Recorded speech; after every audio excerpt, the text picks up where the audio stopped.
Kind of do the zigzag back forth.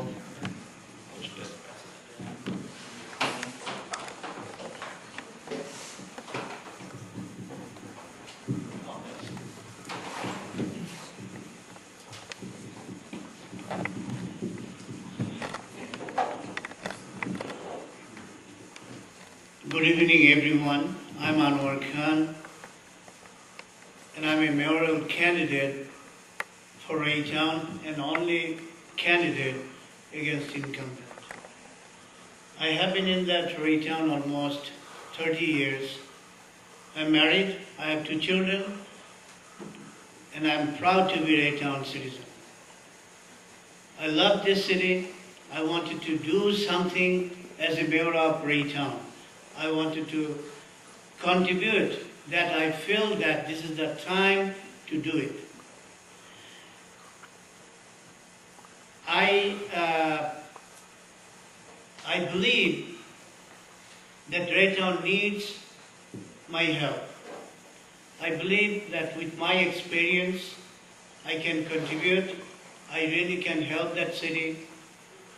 Raytown needs, we can see lots of problem in the Raytown, and we feel like that this problem is to be resolved, and I am the person I can do it. I have many ideas to reform and fresh approach to stimulate the economic growth, the crime, the reducing crime, economic development, money management, and passionate care for senior citizens. These are the things that I wanted to do. I have experience. I'm a small business owner, 30 years, and I'm also board director for Homeowners Association, 20 years. I can help through that experience in planning, research, cost effectiveness, budget, and all risk management. I can help. Thank you. Thank you. Joe Kramer. Thanks everybody for coming out this evening. My name is Joe Kramer. I'm the current alderman in Ward 1. Currently serve as the mayor pro tem on the board of aldermen. I'm married to Darla Kramer. I've got a stepdaughter, 2 grandkids who I had the opportunity to spend the day with yesterday and get out and do a little door knocking afterwards.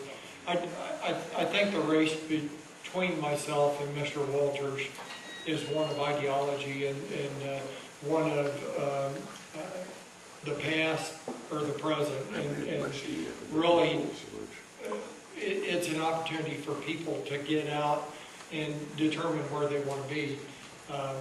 I promote and support economic development in the community. I think it's vital to the community, and the sales tax revenue that's generated from that economic development will benefit all the citizens of Raytown. I just thank you for the opportunity to come out here tonight, and anybody watching, I would appreciate it.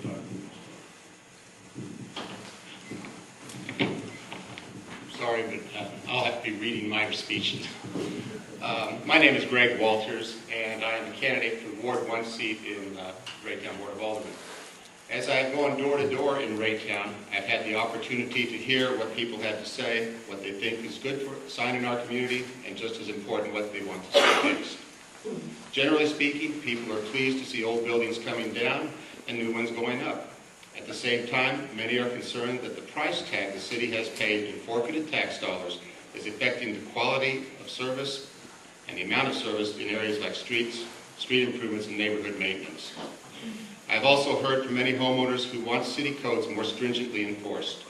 They are proud of their homes and expect the city to help in enforcement of property maintenance codes to keep their neighborhoods in good shape.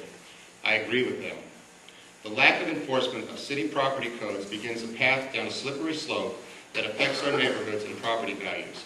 If I am elected, I promise that this issue will not be allowed to fall between the cracks and be forgotten. That slippery slope can lead to decay in our neighborhoods It is a topic that I assure you will hear plenty of discussion if I'm elected to the Board of Aldermen. I see I'm about ready to get the hook here from Judy, so I'll end by saying I want to talk about streetlights, and I've got no more time. Oh, 10 seconds. My name is Greg Walters. I'm running for the City Council.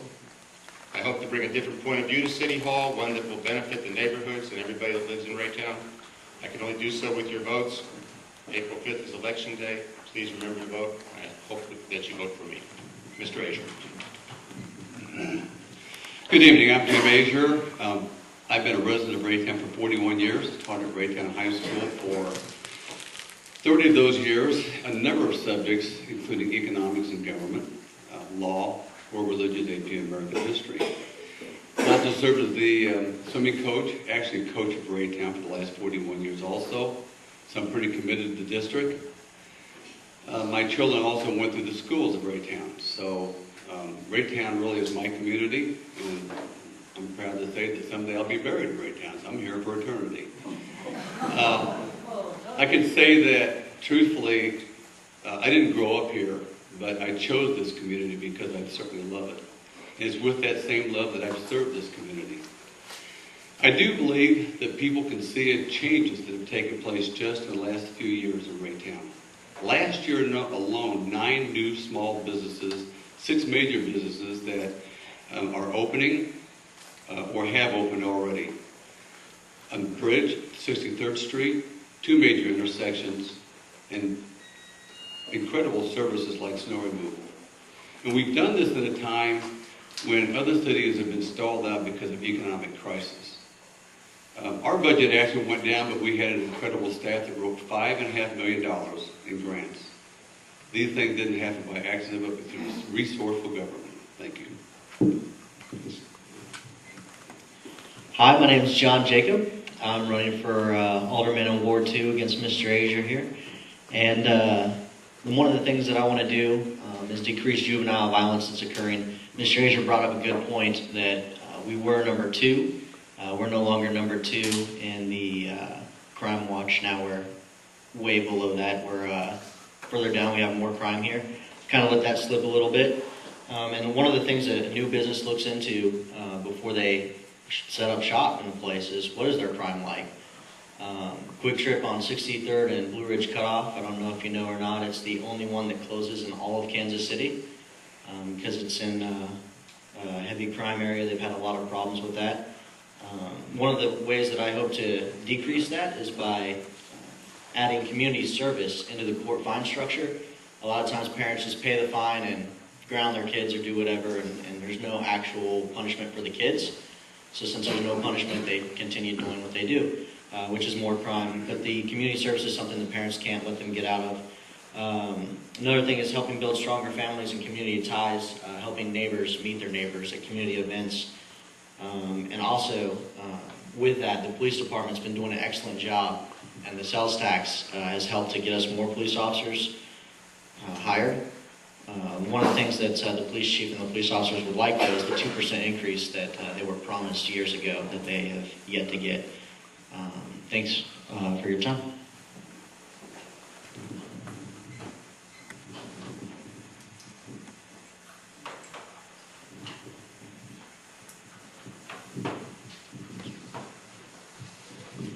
Good evening. My name is Robbie Tubbs, and I'm a candidate for the Alderman in Ward 2.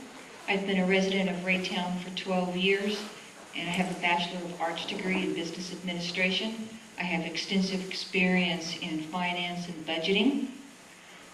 I'm running for Alderman because I think the city's going in the wrong direction. Our property values are going down, and our property taxes are going up. And the city has made some good deals for businesses here. The Sutherlands is a good example. The city will be able to see a lot of sales tax revenue from that, and I'd like to be able to help to bring more businesses like that in. I'm sorry, I can't see you. I'd like to see that the streets are paved better. We were promised when we passed the transportation tax that the streets would be maintained, and they're not. As I've walked the streets, I've seen what deplorable condition they're in. So I ask that you vote for me. Thank you.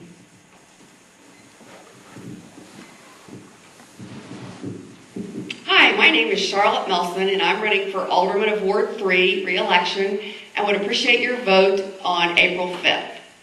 That's what I say to every single person and every household in Ward 3. This is the 5th time I've walked every house, door to door, and talked to people. One of the main things that I see walking, is 59th Street and 53rd Street, which don't get me started on that, is the 2 or 3 houses that are vacant on every street I've walked. It's very disconcerting and very upsetting. One of the things is that I've been an alderman since 1999, and back at that time, when I told my kids that I was going to run, they said, well, what are you going to do? And I said, what I really want to do is I want to make a difference. And that's what I've stood for 12 years, is trying to make a difference for the city of Raytown. If you've ever watched a council meeting or anything, you know I've been very involved in a lot of different committees, whether it's legislative or chair of finance or chair of municipal or on council on aging. But the one thing that I can say is that I am always prepared. I read every single thing that is given to me. And yes, I use my highlighters and my sticky notes. And I come prepared to every meeting in order to ask those questions. And that's what I will continue to do. Thank you. Hi, I'm Pat Ertz, Alderman from Ward 4. I moved to Kansas City in 1989 with Hy-Vee food stores and opened up the first Hy-Vee here in Raytown. It was actually the 3rd store in the Kansas City area after Leewood and Overland Park, which I could have went to also. But Raytown looked like a better fit from where I was from.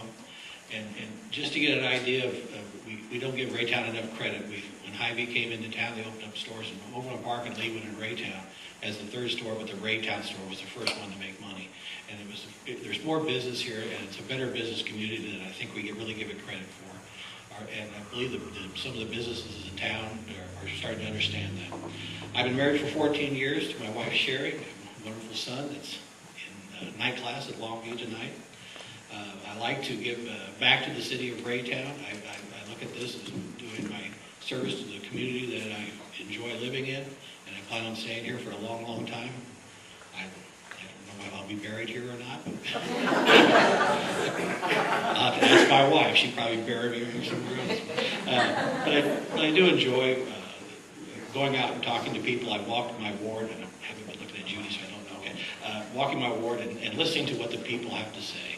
And believe me, it probably won't come up tonight, but probably the number one issue I've been hearing so far is stormwater and gutters that need to be cleaned out. So thank you for your attention. And by the way, I also want to thank the RDA for sponsoring this event, because the community needs to have forums like this to make good decisions.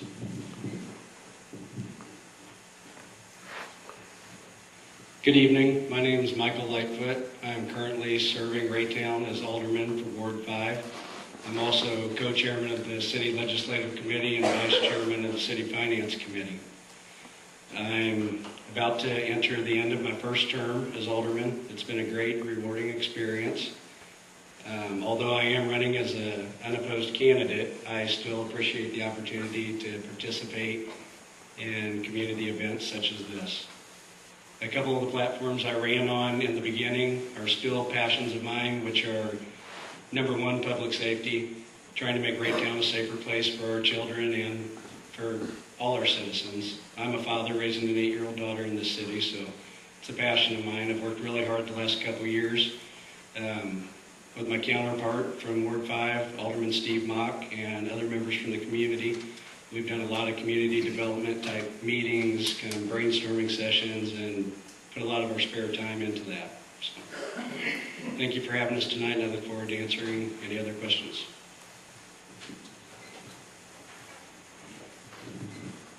Okay, for the first question is, what is your guys' vision for property that remains vacant in the city? For example, the former IGA store down around 51st and Blue Ridge Boulevard. Well, I would obviously like to see every piece of vacant property we have in this town occupied with a new viable business. The property that you are citing is very, very blighted, looks bad. It's got boarded windows. They've been there way too long. I'd like to see stepped up codes on that and make violations happen to where that particular property is taken care of as soon as possible. I know a lot of us have that same feeling. I think we're moving forward on a lot of the other blighted properties and finding tenants to move into some of them. Some are being changed and new businesses coming in. Thanks. Thank you. Obviously, we're doing all we can, or not all we can. We need to continue to work towards filling up all the empty businesses in town. That's not in the 353 area, I know, which we have for tax abatements in the downtown area. However, I believe two parties are looking at it as we speak. One of them is a football player that wants to turn it into a gym of some type. So hopefully something will come out of it. These are very early things, obviously. But the owner has told the city that there is no money.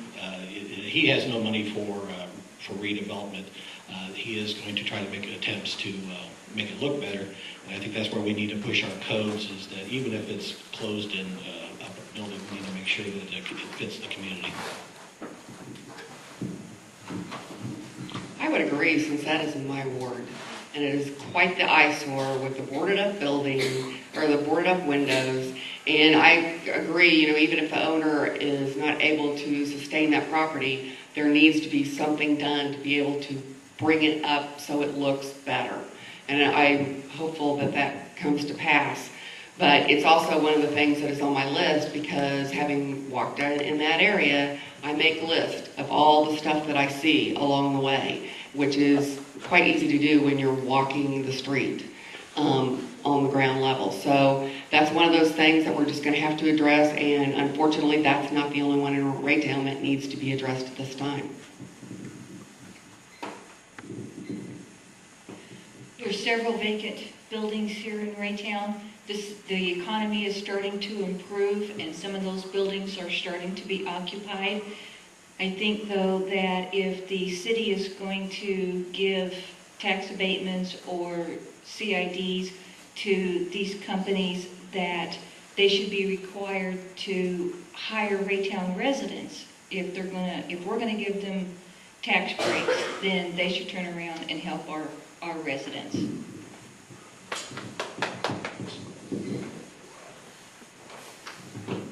With the IGA in mind specifically, there is quite a few businesses that have been abandoned.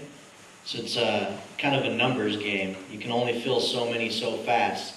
And with so many open, it's just going to take time. For that location specifically, it's right next to that McDonald's, if I remember right. And every Friday and Saturday night, just about, there's a whole group of teenagers that go down there and just have a blast. If I was a business coming into that area, and I go down on a Friday or Saturday night and I see all these kids hanging out, doing donuts in the parking lot and everything, I'm probably not going to want to put my store there.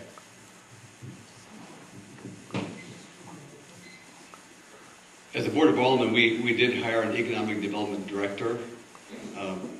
He's done a really incredible job. The record shows it with the number of businesses that have come in and are coming in.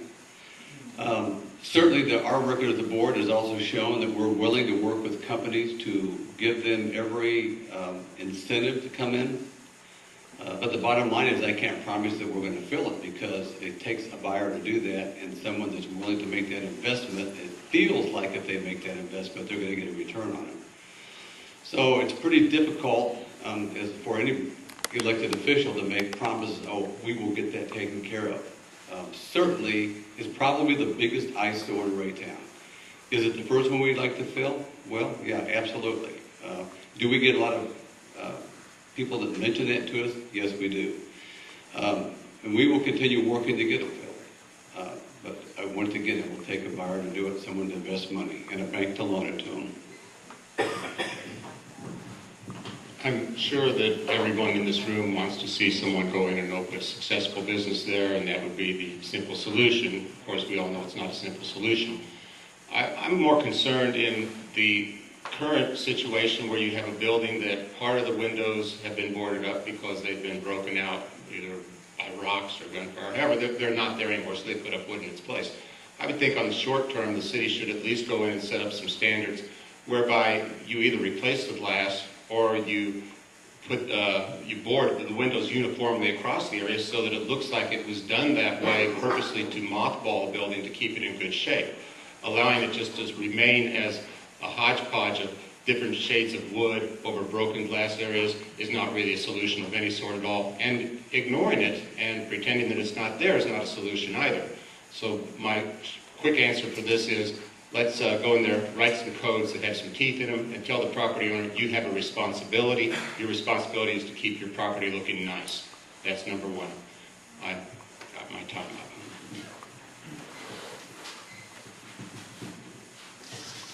As Alderman Azier mentioned, we as a board hired an economic development director, Tom Cole, who has diligently worked in the community. And refresh me, Jim, it's been about a year that he's been there. About a year. And he's made great strides. We're seeing development along 350. He's got some projects that are working in our downtown area. It's not just that building, it's every building in Raytown. And we as aldermen don't just represent our wards, but we represent the people of the community. And the bottom line is, we want to fill buildings. Every community is going through what we're going through. Economically, we need to be competitive with these other communities. We can't just idly sit by and let things happen. So we've tried to do things in a proper manner and be fiscally responsible at the same time. I do agree with Greg, what he explained, but I wanted to let you know that why this happened, what is the reason, that we need to also identify. I know that on IGA area that it is boarded, it does not look good, and it is like eyesore, so we need to improve that area, whatever reason, but we need to improve that things. But this is not the only area, but it happened in other areas in the city too. So we have to find and focus the original cause, why it is happening. See, these things are happening because there are many reasons. Cities crime and also other factors, the maintenance problem. So these associate and create ultimately the business go down. So we need to improve that things, that particular area. Thank you.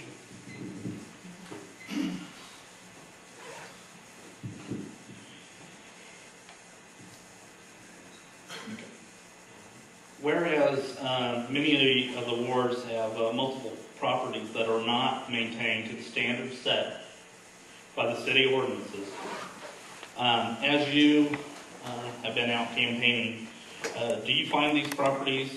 Do you report these properties? And if you do you take any steps to ensure that then there is follow through that they are being addressed?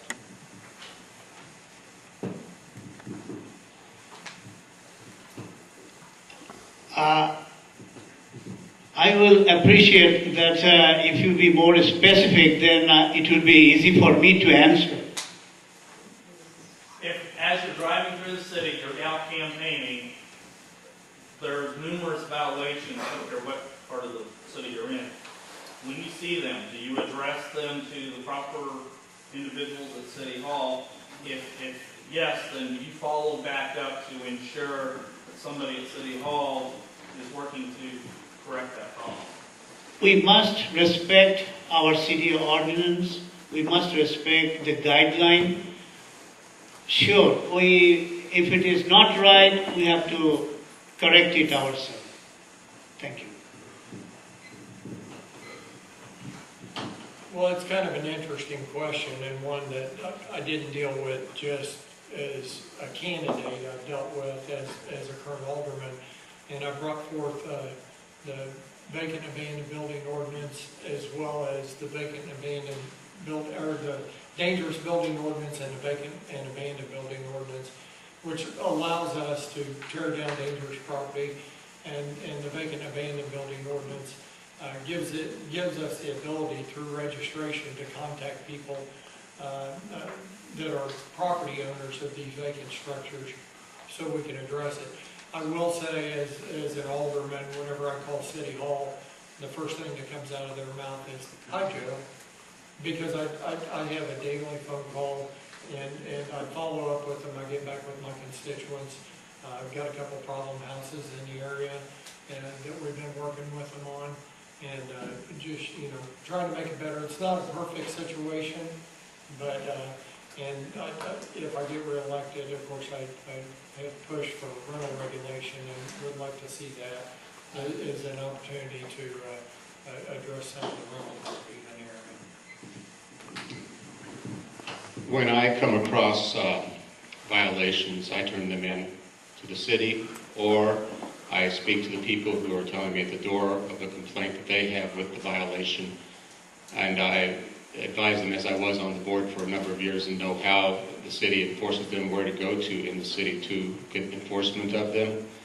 When I served on the board, typically what I would do, because oftentimes, especially in neighborhood situations, if you have somebody whose property is not being maintained properly by city codes, a neighbor does not want to turn in their neighbor. So I would simply say, "I'll tell you what, I can turn it in under my name, that way it'll remain anonymous to you, and the city can go and check it out and see what's wrong, and then tell the people what they need to fix." In our best case scenarios, people are responsible and they fix the problem. In some cases, they have to go a little bit further, and sometimes it even ends up in court. But as far as I'm campaigning, I've turned them into the city. The situation is, I see signs that are on telephone poles and I can reach them, they're coming down.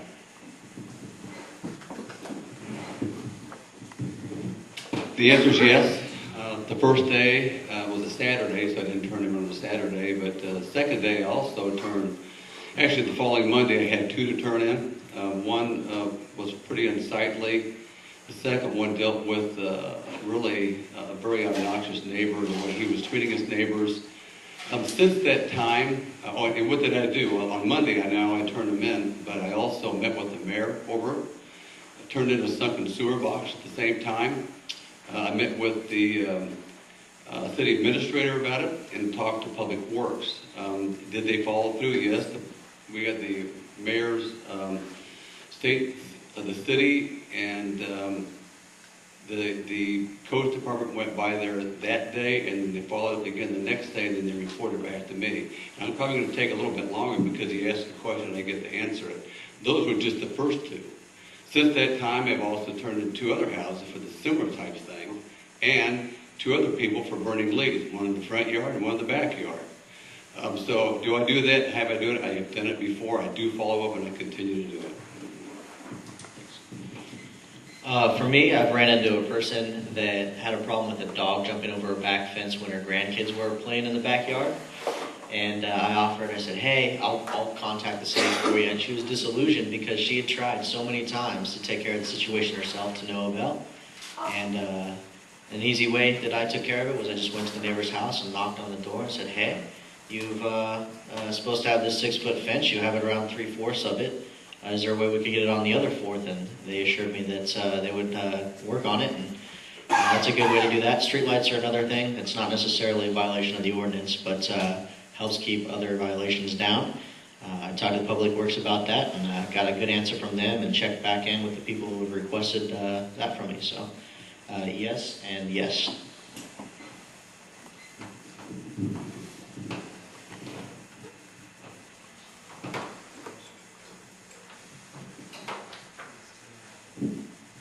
I've only come across one property that had a problem. It was pointed out to me by one of the residents as I was walking the neighborhoods, and I offered to turn it in, and he said he wanted to call City Hall. I gave him the number for him to call.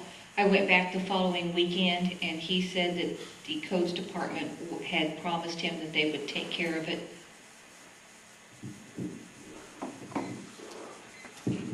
Well, as I stated earlier, what I do is I have, yes, my little legal pad in my car. I jot down those, but one of the things that I've been doing when I am walking is I have my legal pad in my little apron thing, and I'm jotting down the addresses. And I found it very interesting that one of the things that if you want to know if it's a vacant, abandoned, foreclosed house or something, ask the kid on the block. Because as I go down the street, it's like, don't go to that one, nobody lives there. Don't go to that one, nobody lives there, which is very disheartening. But one of the houses I'm ready to go to the next one, and the neighbor said, oh, don't go there, they were evicted. 3 cars in the front yard, trash and stuff everywhere, but that's what I do. I document it, I send an email, I follow through, and then I go review the property every time.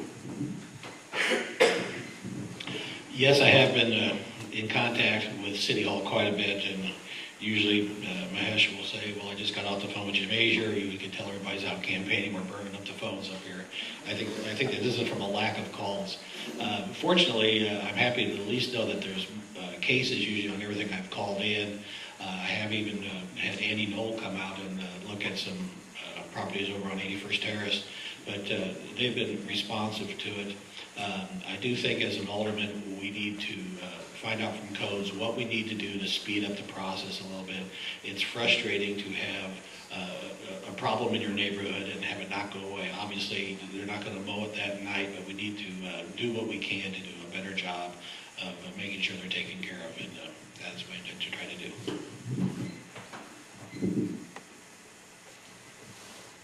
My short answer is yes. When I come across a code violation, I do report it, and I do follow up on that report. And that's not just while campaigning, but that's anytime I'm driving through the community, anywhere in town, not just in Ward 5.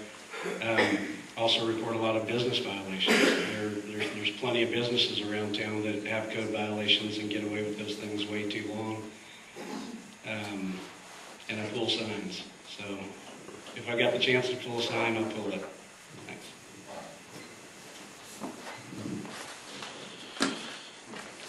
We've had several questions that came in around crime. So what steps would you take to address crime within the city? And would you support purchasing a license plate reader system for at least one of the police vehicles to help identify those individuals with outstanding warrants within our city?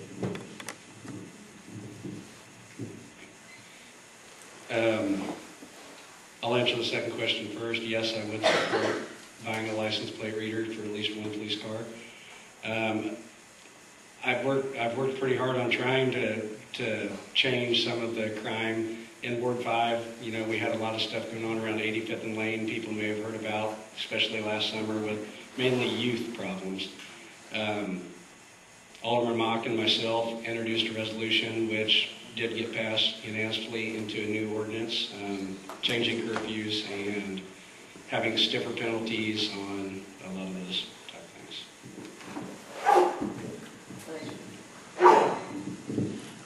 I'll use a little bit of my time. The license plate reader was explained to us at an RDA meeting as a camera that sits on the back of a police car that actually, as fast as the car can go, will read the license plates of all the cars going in either direction by it. And should any of those license plates turn up as a stolen vehicle or a warrant tied to it, the cop automatically knows that he will pull that car over. The police like it for a variety of reasons, which we when we have more time, I guess. So yes, I would definitely support that. We have been having some problems, obviously, in a lot of neighborhoods, mostly with the youth in the neighborhoods. We just need to encourage our citizens that when they come home, don't pull the blind shut.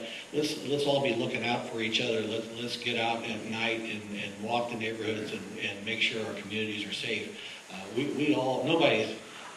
Everybody's afraid of being watched, so just the whole idea that they know that people are watching will make our neighborhoods safer. And also, along with Alderman Melson and I joined, there's an Interfaith Alliance for a school summer lunch program going on this summer. Hopefully we can provide lunches during when summer school is out so that the kids will at least get one nutritious meal a day. Sorry for going over time. And yes, I would support that license plate system, but only if funds are available. It's not something that we can just go out and say, oh, sure, let's purchase that one, because we have to make sure that we have the funds available. The things to address crimes within the neighborhoods is that you have to involve the residents that live there. Because you can't just say, oh, let's go send out 14 more police cars and patrol the areas. Because it's incorporated of the people that live in that community to be able to have the one-on-one correspondence with the police officers, to be able to feel free to call them or to report something and not have the repercussions. On the summer lunch program, it's a wonderful opportunity that if you want to volunteer, you can get into the community and meet individuals. Whether it's through that program or other programs, you have to get involved. Yes, I would support the license plate reader. There was an article in the Kansas City Star about a year or so ago, and Kansas City Police Department has them. It's been very effective. The Kansas City Police Department has gotten some of theirs through federal grants, so that would be a possibility to look at. As far as making our streets safer, we've hired several new police officers. Unfortunately, we've lost a few as well. So once we get the officers trained and on the streets, I think things will start to improve.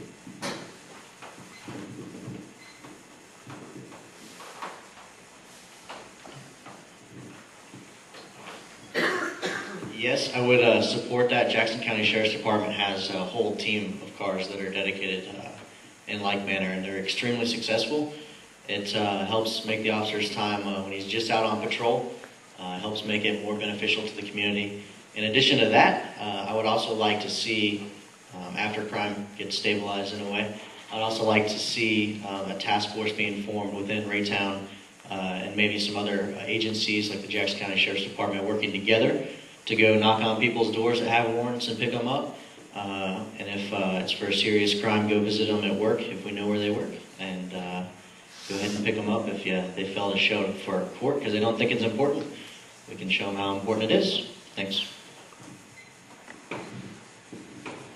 Well, obviously, yes, I support the license plate, but let's keep in mind that we have an elected chief. We don't set policies. We don't make us a budget. I do think we have a very proactive chief, and we've done some things within the board ourselves to try to curb crime. First thing we've worked with is the school district, especially during hot areas of crime that involve teenagers. What we do is we make sure that when they're picked up, the school district is notified. That can have a lasting effect on their athletic opportunity to play for the schools, loss of scholarships, so in that way curtails it. We've also passed a curfew that plays in that also. The police chief, which is elected, I told you, did train personnel so that they can follow crime in the city, the time and places where crime occurred, so they could possibly avert those crimes. And the last thing I would tell you is that most of our major crimes are occurring in rental property, and that's something that I'd like to target in the future, is have renters do a better job of screening, and that we will work on that in the future. Thank you. I would support buying the equipment so that they can scan the license plates to be able to tell who has warrants. I would enthusiastically support the enforcement of the police department going out and picking up on those warrants and taking people and holding them, setting their bond, so that they know that if you do the crime in Raytown, you're going to be doing the time. And a warrant is basically somebody who's usually, most of them in Raytown, will be bench warrants where they've ignored a ticket, not going to court for it or something like that. Sometimes there are more serious crimes, but if we create a strong code that we follow as far as our law enforcement goes, we will, in the long run, basically set an environment that the people who do take part in criminal activity will say, we don't want to go there. They will pull you over. They will arrest you. So, thank you. Well, this is kind of a complex question, but I don't think we really have enough time to properly answer it. I will start by saying that I was endorsed by Raytown Police Officers Association as well as the Fraternal Order of Police. I've got an active relationship with the police department. I meet with them monthly to talk about situations, where we're at, what we've got going on. I go down to shift change, talk to the officers, and try to get a better feel for where they're at on the streets. You know, yes, I would support a license plate reader. Yes, I would support rental regulation and better screening of renters in our community. It's a very complex issue, very complex problem. Every community deals with it, and you know, we just want the opportunity to be reelected and continue working with the police. Thank you. I do support the license plate system, sure I do, but there are lots of other issues here to reduce that crime. For example, the airfares is straight program that it is necessary. The school can help, the officers can help, and I have something that also the straight curfew in the nighttime, that after 11 o'clock, the teenage people should not be outside in the street, they should be home. There are other things also involved, neighborhood watch program, then a technology, forensic science. This is also very much important. Besides, I think those who make the crime, the felon, they should have a training. After training and good education, they should go and get involved in some kinds of work so that it does not happen again, and we can save lots of money. Thank you.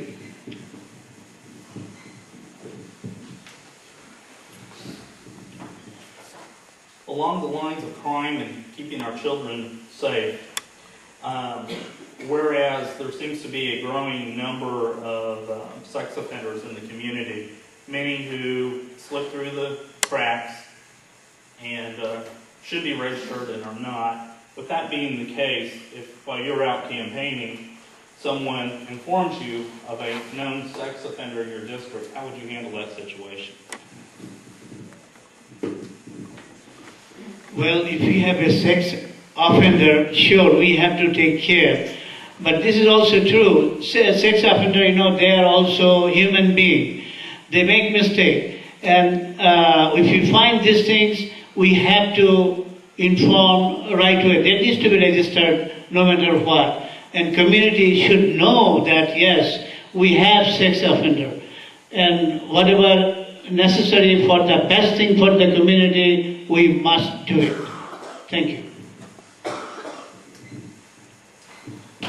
Well, yeah, golly, man, I don't want one of those guys living on my street. And bottom line, there's a process in place that's guided by the state and the federal government on what we have to do. Yes, I would address that situation to ensure that they are registered, and I would deal with the law enforcement authorities in a case where they're not registered properly. Know people under probation and parole, know people in law enforcement, and we just follow up on that. I would take the offending position, or the person who's made the accusation, or the person the accusation was made of, and I would discreetly turn it over to the authorities so that they could do their due diligence to make sure that everything is where it should be. I would also, and I've noticed this in some houses where parts of addresses have been removed from houses and stuff like that.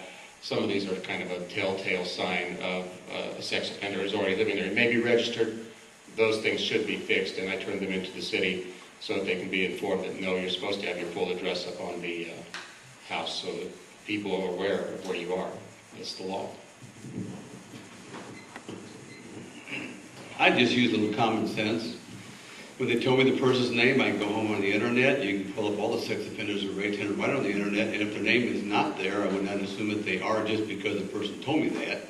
I would turn them to the police and let them do the investigation, and if we did, I would ask them to get back with me, and if they were a sex offender, I would report back to the person that told me what I found out, and if they weren't, I would also report back to the person that told me. Pretty simply, it depends if they are what level. If they're just a statutory offense, like somebody who was 17 and had sex with a 16-year-old, that's not nearly as big of a problem as if somebody committed forcible rape on a child. Also, if they're registered or not, they have to be registered according to the law, and if they aren't, that's a police matter that needs to be turned over immediately. Or if they're within so many yards of a school district, that is a definite, they need to be reported. Other than that, they have the freedom to live within the guidelines.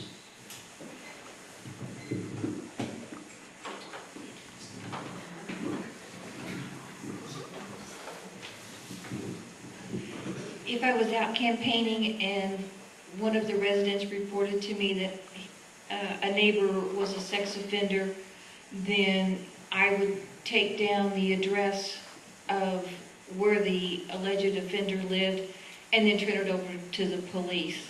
I'm just an accountant. I don't know how to handle any of that. That's why we have a police department. We have a very good police department, and they're able to take care of those kind of problems. Well, as with anything, I would ask for all the information. I need not only the person that's asking me to do this, all their information, I also need all the information about what they want me to search out. So after I get that, then I would go back to the website, I would, clue in all the information I have and pull out any information. If there was some key point that I needed to follow up on, I would do that. I would follow through with the police saying, here's what I found out. What can you tell me about this? I'm not going to go jump off a cliff just because somebody said, next door is this person, because I've had that happen before, just because next door is that person they just don't like.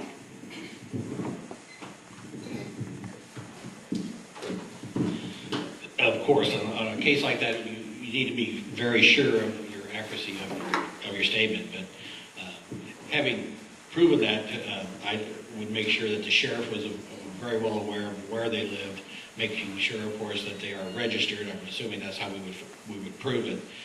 These people broke the law, and I don't see any reason why this is the law in the state of Missouri. And until it changes, I'm glad they are telling us where they live. I wish it would not affect the property values of everybody around it, but I would try to make it uncomfortable for them to be there if to any letter of the law that we have. And I would also be telling the neighbors to watch for signs that they're maybe doing it again, like toys in their yard and things like that, which would be very big flags. I think the neighbors need to know what's going on. And again, when you come home, walk your neighborhoods and see what's going on and be making a good citizen.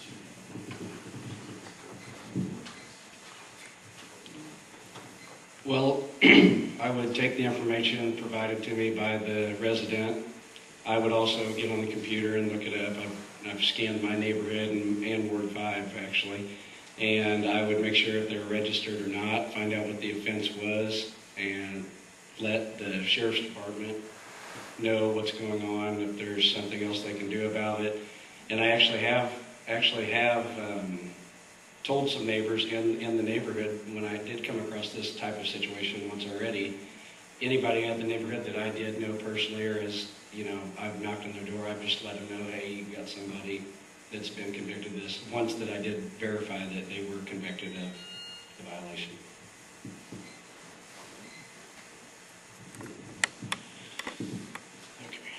In an effort to reduce spending, either at City Hall, through the combining the duties of city collector with that of the city marshal as allowed by state statute, or by going to a single unified trash hauler, what steps would you take to make those reality to save money for the taxpayers? Well, as far as combining the city collector with the police chief, the city collector is probably one of the smallest expenses to the city that we've got. I mean, probably less than toilet paper in the city hall bathroom per year. But the other question there is on the single trash hauler service, and I don't know that I would support a single trash hauler service at all, actually, because I still believe in free enterprise, and I think people ought to be able to choose the trash service they want to have and let the city tell them which trash service they're going to use. I think that kind of cripples the small business guy and lets the big dog come in and get the contract. So I don't think I'd be for a single trash hauler at all.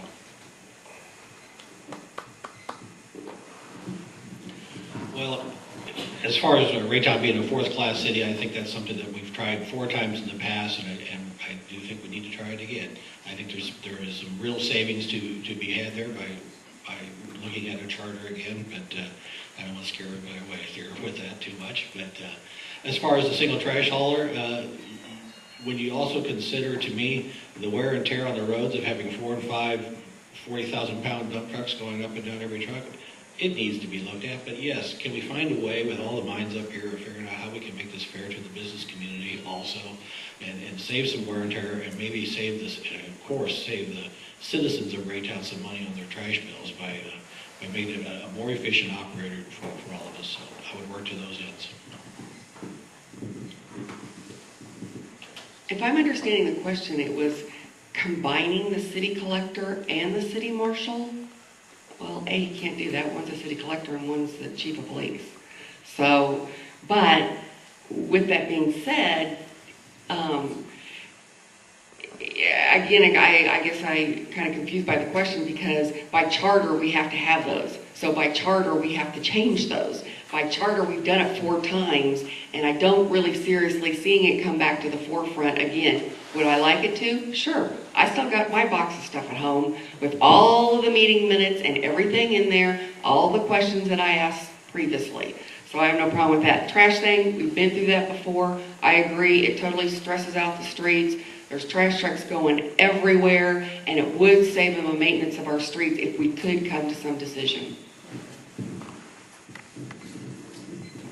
I think having one trash hauler is something that should definitely be looked at. When I lived in Grandview, we had the Homes Association. We were able to cut our residents' trash bills by 1/3, simply because you had one contract with one hauler. So it might be something that would be beneficial.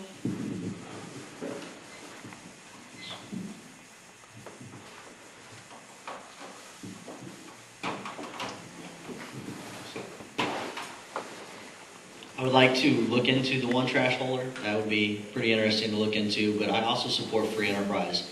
And I think that by having the big guy come in and being able to undercut, you're shutting down a business that's here in Raytown. And man, that just sucks to go out of business to some major corporation. As far as the city collector and city marshal goes together, I don't know about the city collector so much, but I know the city marshal has a lot on his plate already, and the tax savings to everybody by adding extra duties to the city marshal may not be in the best interest of the city. Thanks.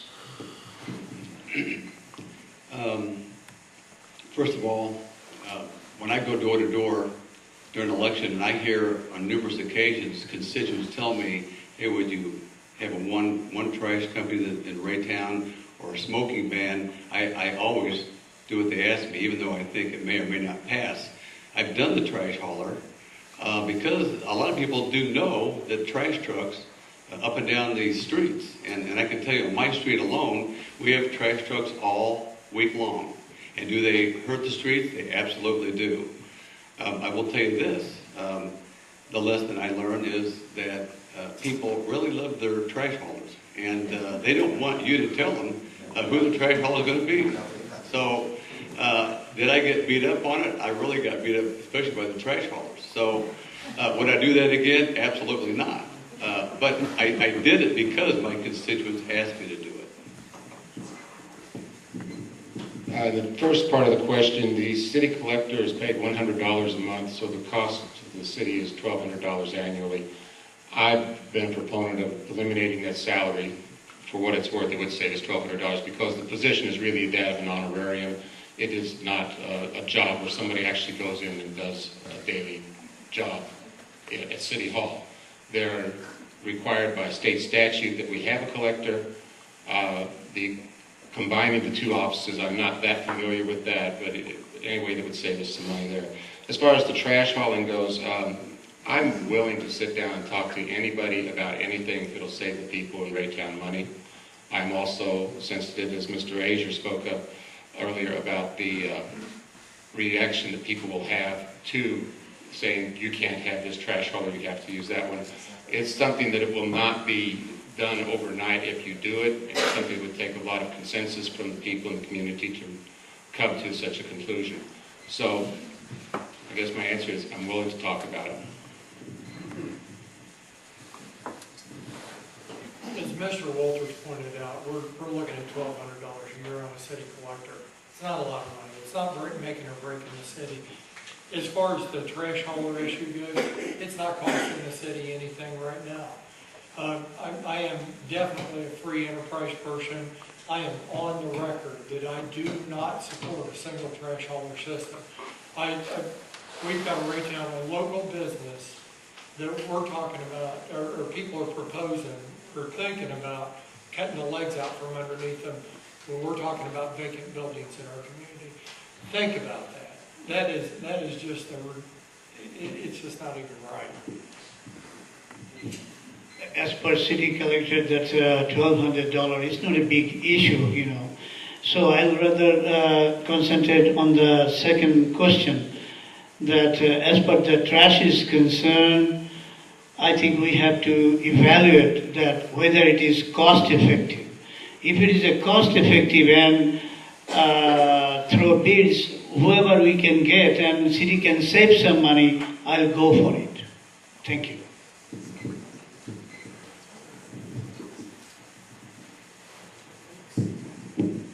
At this point, we'll give each of the candidates 30 seconds to do closing statements, and I will reverse it, means we started with Ann Lauren.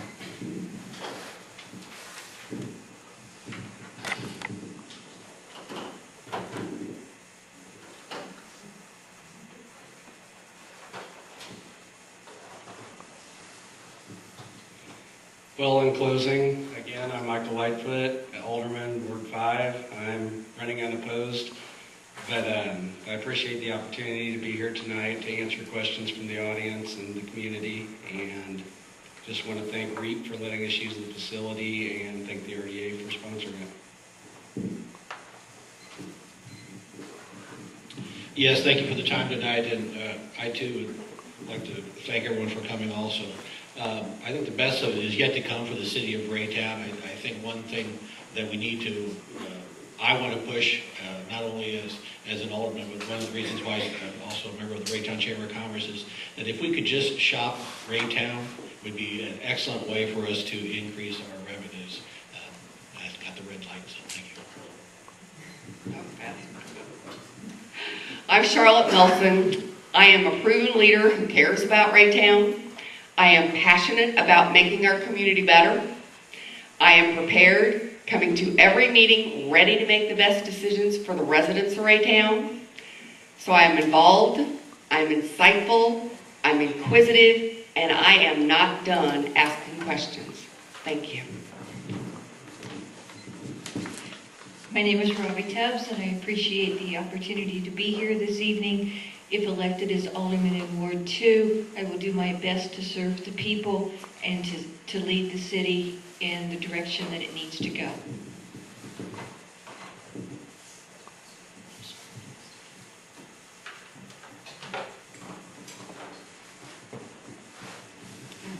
My name is John Jacob. I got a website. It's Raytown4Jacob.com that has a whole bunch more information and a contact if you want to contact me with any questions.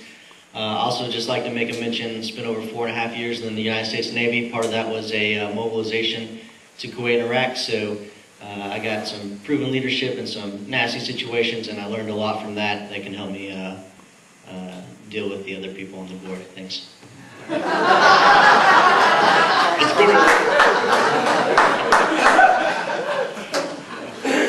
don't forget Mom, we'll be okay. First of all, I thank my constituents who have elected me for previous terms. It's been literally a thrill for me to serve the people of Raytown, not just as an alderman, as a teacher and a coach. I think that we've made, in the last few years, great strides. It's not been by accident, but by truly a very, very good atmosphere at City Hall. We've had a good mayor to work with, a great board who is very cooperative and shares a lot of debate. We don't always agree with each other, but we're very supportive of each other. So we'd like to have your support also. I want to take the opportunity to thank the RDA for hosting this event tonight. In particular, I want to thank Mr. Richard Tush, President of the RDA. I know that he went the extra mile in making this event possible this evening, and I wanted to give him the recognition I feel he deserves for this. As you all know, I was on the Board of Aldermen before. I served 27 years. I have a very good record from my service before, and I have a lot left in me to give to the community. So please give me a chance to get back on the board. I won't let you down. Like everybody else, I want to thank the RDA, everybody that gave us the opportunity to come out here and voice our opinion and tell people where we stand. I believe that I've shown leadership that builds consensus in solving problems. I've got a tag phrase that says no finger pointing, just finding solutions. And that's what it's all about. It's about finding ways to work through situations to come to a good remedy for the people of the community. Thank you.